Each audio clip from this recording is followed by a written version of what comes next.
Niger, we saw ECOWAS issuing threats and instituting sanctions on Niger specifically. And this then called into question, why do you abandon us in our hour of need, complete with closure of borders, those with countries which border Niger? So the decision that has been made by those three countries. Guys, let's talk about this quick. ABM theory of Burkina Faso, along with Niger, the junta leaders, and Mali, they exited ECOWAS. But ABM theory have done in 2 years what Burkina Faso president couldn't have done in 30 years. He reformed the school system. He put in the constitution for the Burkina Faso to not use the French language as their main language anymore. He started this major agriculture program to grow their own food. Made the first gold refinery in Burkina Faso. He has the second. He's the second. He does locally engineered, built by locals in Burkina Faso to build a mine treatment plant. So it means for all the mining that they do in the country, or whatever resources they're mining, the waste on that, they build a factory to refine and procure that waste to use it to do something else and to sell. I don't know what they're gonna do with it yet, but it is done. Every theory oversee this. It was built by local engineers. It was assembled there. Nothing was imported, and it was run by the locals. So Abraham Traore has done this in 2 years, while other presidents have been in power for decades, and they do not do nothing as what Abraham Traore accomplished in Burkina Faso in 2 years, and they tried to assassinate him 4 times so far. But anyway, so let us say this. Listen to what Professor PLO Lumumba he speak on this, how they leave ECOWAS and also leaving of ECOWAS, and he also speak on the South Africa winning the case in the Hague and the ICJ about Israel and Palestine genocide. He's speaking of what he explained it brilliantly, and he have a better explanation than I can procure at the moment. So listen to him. Let me know what you think about it in the comment section after. Boom. You know, the situation in the Sahel that is involving Mali, Niger, and Burkina Faso should be a wake-up call to regional African institutions and even African institutions. People join bodies for specific reasons. If you look at the Economic Community of West African States, and you look at the treaty that creates it, the body was meant to provide a forum under which the countries would enjoy greater political intimacy and economic benefits. And what has happened in the recent past, because of the activities of individual politicians and groups of politicians in Mali, Burkina Faso, and Guinea, there have been changes of government in what in classical terms would be described as unconstitutional changes of government by military personnel. But what is unique is that these changes enjoy popularity on the ground. We have seen thousands, if not millions of people on the ground, and immediately that happened in Burkina Faso, the people celebrated, in Guinea, people celebrated, but when it happened in Niger, we saw ECOWAS issuing threats and instituting sanctions on Niger specifically. And this then called into question, why do you abandon us in our hour of need, complete with closure of borders, those with countries which border Niger? So the decision that has been made by those 3 countries is informed by the argument, which you cannot fault, that we no longer find value in ECOWAS. And if we joined for specific reasons, we joined in order to enjoy security, we joined in order to enjoy economic benefit, and our friends have turned into bad Samaritans and are no longer good Samaritans, then why should we continue to participate in this organization? It is unfortunate, but understandable.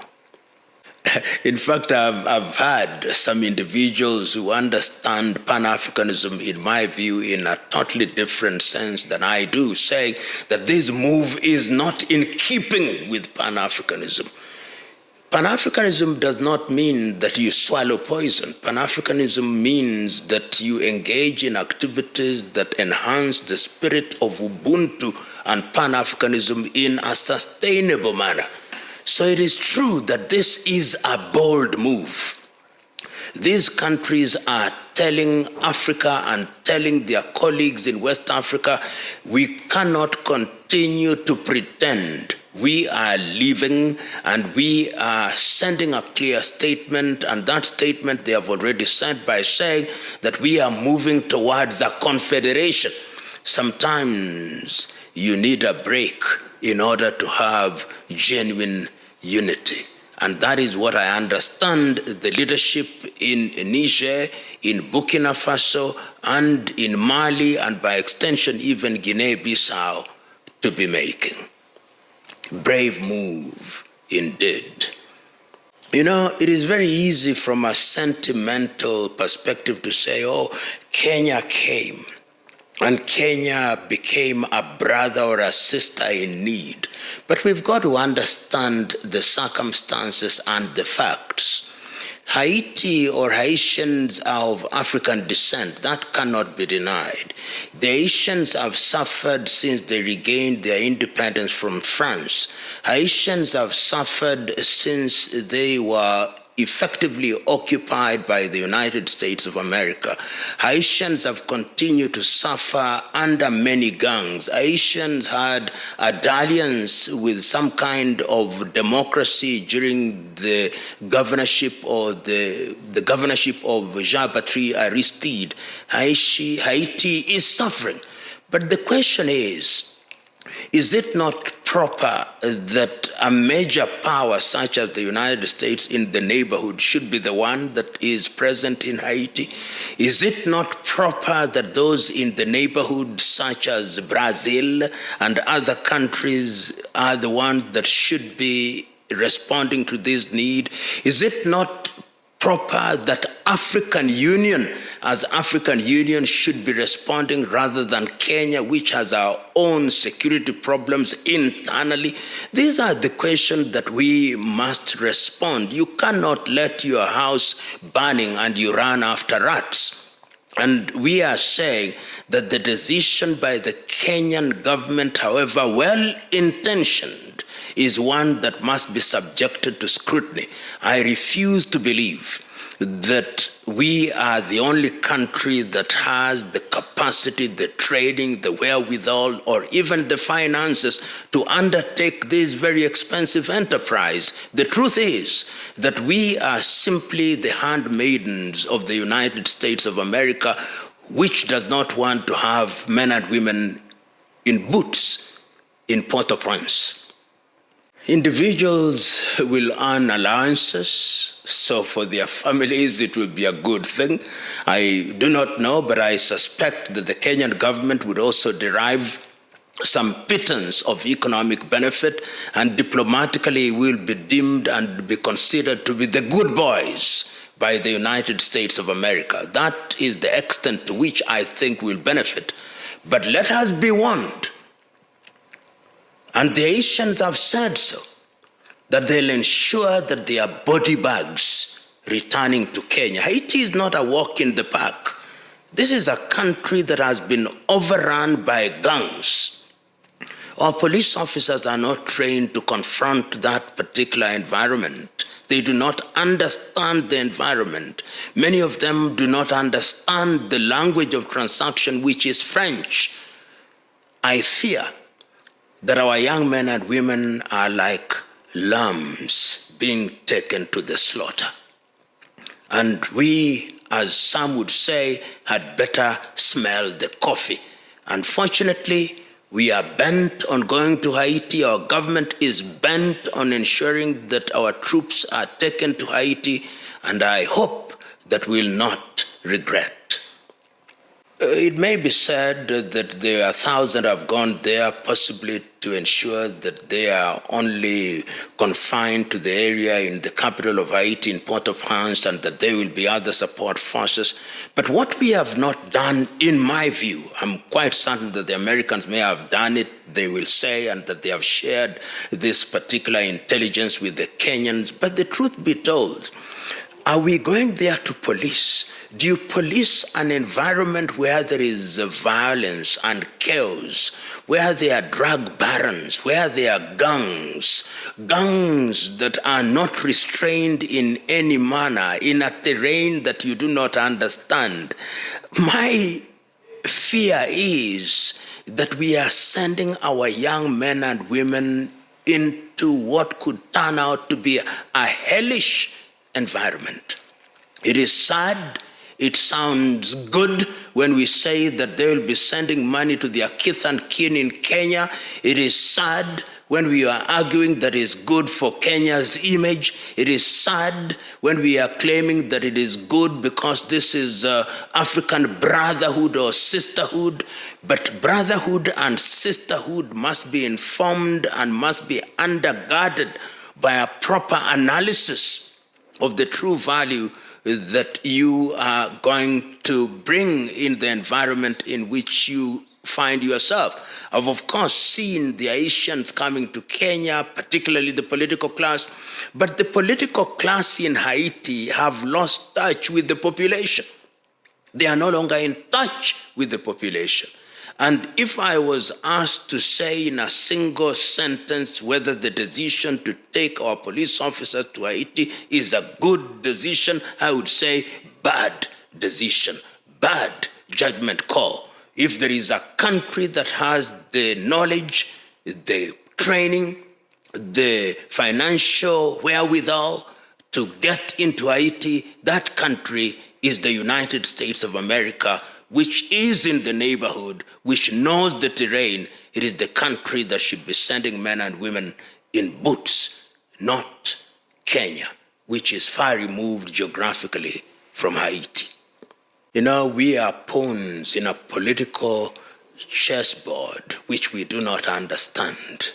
We are merely being used as pawns in this political chessboard, and the persons who are using us in this regard is an administration in the United States of America, and they have gotten a seal of approval from the UN General Assembly, and I think it is sad for African countries, individual African countries, to allow themselves to be used in this manner.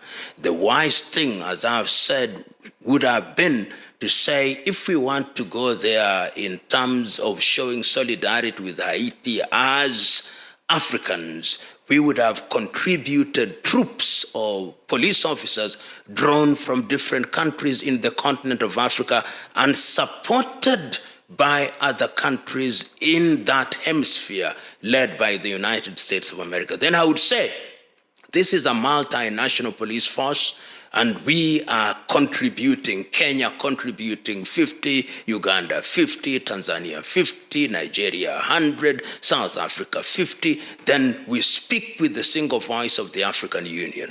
But to want to look good in circumstances where to look good is to be naive is in itself unfortunate and deserves condemnation. Kenya, to her credit, has in the past contributed very positively to peacekeeping missions, both within and without the country. And remember, in those instances, we sent our armed forces, as they were then called, we now call them the defense forces. We served very effectively in Namibia, we served very effectively in Liberia, our troops served very effectively in Pakistan, I think our troops served very effectively in Iraq. We have a good track record, but I'm afraid that this good track record is going to be spoiled by this particular decision to send our police officers. And remember, The High Court has already pronounced itself on this particular subject, and they have come out quite clearly and indicated that the decision that has been made by the Kenyan government flies in the face of Kenyan law, because the only force that we can deploy are our defense forces, not our police officers. And I note that the government of the Republic of Kenya has already said they are going to ignore the decision effectively. Kenyan government have said, let the courts say what they want, but we are going to do what we want because we have a bilateral relationship with Haiti, and we can ignore whatever the courts say and do what we want to do because we are entitled to do it. And this in itself is also sad, because a country must be a country that obeys laws, however unpopular those laws are, and however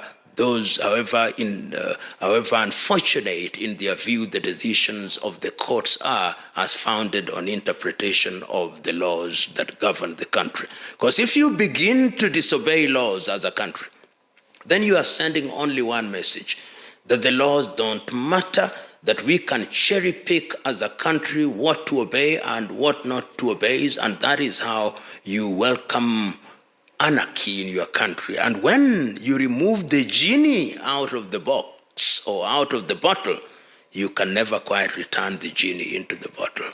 Countries have paid for it.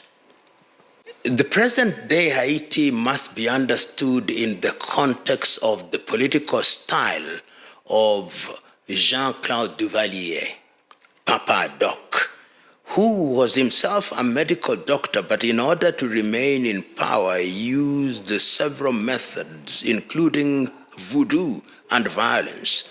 You will remember, and those who are familiar with Haitian history will remember the Tonton Macoute, who were used by the Duvalier administration to intimidate opponents, to intimidate the population. And when Papa Doc died, his son, the younger Duvalier, normally referred to as Baby Doc, also adopted the same style. So that political violence and the use of gangs became the style of political operation in Haiti. In order to survive in Haiti, you need gangs. And gangs acquire a life of their own. And when they acquire a life of their own, they become monsters which cannot be controlled even by those who founded them. When for a short period the Haitians were tired and they had something in the nature of what was described as a democratic dispensation, the Catholic priest, the very popular Catholic priest Jean-Bertrand Aristide, came in and tried to dismantle the gangs. And no sooner had he settled in office than he himself was removed and exiled, sending the one story that when gangsterism becomes the way of conducting politics, it is not easy to remove that culture from the political scene. And for that reason, it becomes a way of life, a culture, and that is what Haiti is suffering from.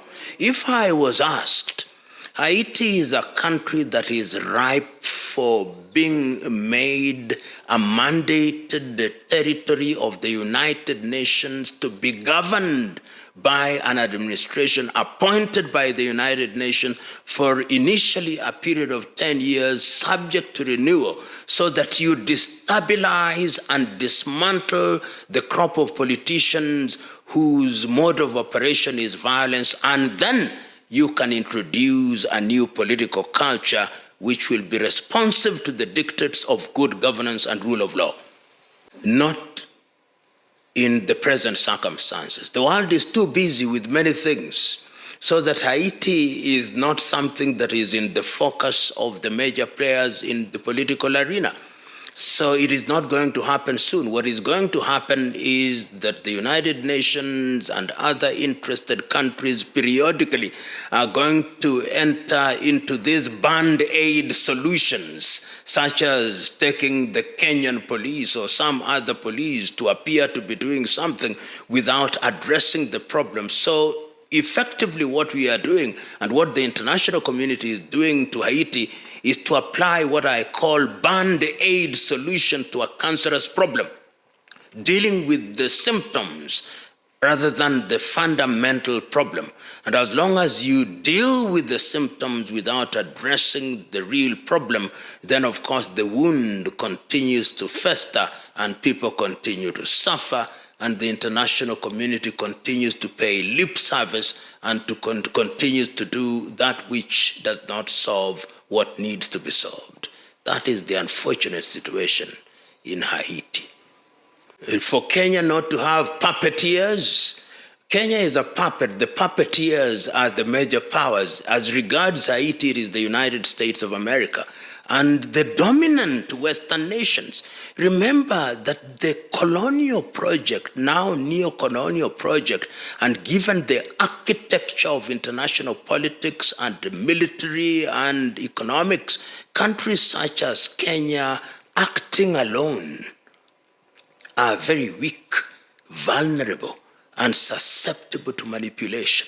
So that when you hear some of us talk about African unity, East African unity, and ultimately African unity, we know that divided and economically and politically and militarily weak as we are, there is nothing we can do. We cannot resist. We are given something, a little carrot, and we run with our tails up because we are indebted, we are weak, we are manipulable.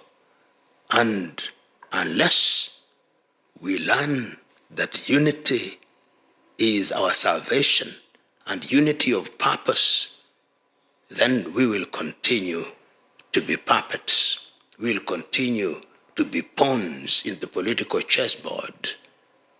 Unfortunately, because of the nature of international politics and dynamics, it is not going to be easy to change immediately, but immediate steps can be taken to begin to move away. In fact, what we have seen in Niger, what we have seen in Burkina Faso, what we have seen in Mali to a certain extent, what we have seen in Guinea to a certain extent, tells us that there are things that you can do immediately. Completely say, we are not going to have French military in our territory. We are not going to have the military of another nation in our territory. We are going to change our currency. We are going to have new friends. Those can be done immediately. And once you've laid that foundation, then you move deliberately towards total liberation.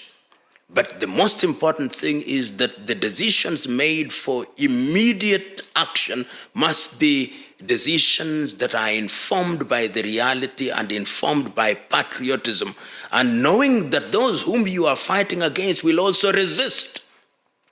And you can only resist them if you are organized and if you work in concert. That is the only way that we are going to resist. And we have examples of countries, as I've already indicated, in Africa that have done that. In Tanzania, we were able to see it. When John Joseph Pombe Magufuli became the president, within a very short time, he was making decisions that were going to liberate Tanzania. And even in Rwanda, after the genocide, we saw the RPF Kagame administration saying, we are going to move away. And even recently in Uganda, the administration of President Museveni, having been removed from the circle of blue-eyed boys and girls of the United States of America, is beginning to move away. But in the knowledge that it is not a fight for the faint-hearted.